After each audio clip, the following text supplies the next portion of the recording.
ছাত্র শিবিরের বিরোধিতা করেছি, অনেক অনেক বিরোধিতা করেছি, তবে সওয়াবের আশায় বিরোধিতা করেছি।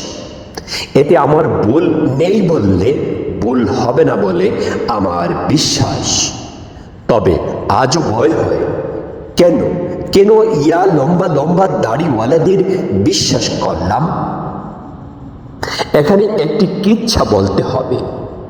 একবার মদিনা শরীফে তিনজন লোক, বিরাট আল্লাহওয়ালা লোক এলো, যাদের হাতে ছিল লাঠি এবং লম্বা তসবিহ, মাথায় ছিল বিরাট পাগড়ি, মুখে ছিল দাড়ি, তাও আবার সাহাবীদের থেকে অনেক বেশি লম্বা, পকেটে ছিল বড় বড় মিসওয়াক।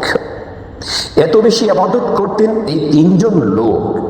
মদিনার লোকজন, মদিনা শহরের লোকজন তাদের দেখে মনে করতেন তারা নাকি আসমান থেকে নেমে এসেছেন। তারা বিনা কাজে মসজিদে নববী থেকে বের হতেন না। কোরআন হাদিসের জ্ঞান তেমনটা না থাকলেও আরবি ভাষায় পারদর্শী ছিলেন বেশি। তাই তো সকল সাহাবী, তাবেঈ, আনসার, মুহাজির সবাই তাদেরকে একটু বেশি ভালোবাসতে লাগলেন।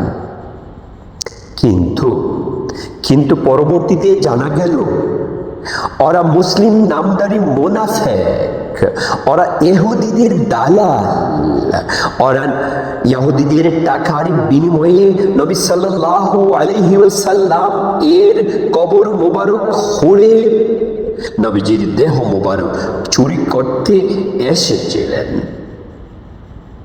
এখন বলুন তো, যেখানে নবীজির সাহাবীগণ এই সব টাকা লোভী মুনাফিকদের চিনতে কষ্ট হলো, আমার ইবা কতটুকু দোষ রয়েছে এইসব হুজুরদের কথায় জামাত শিবির ও ডাক্তার জাকির নায়েকের বিরোধিতা করতে?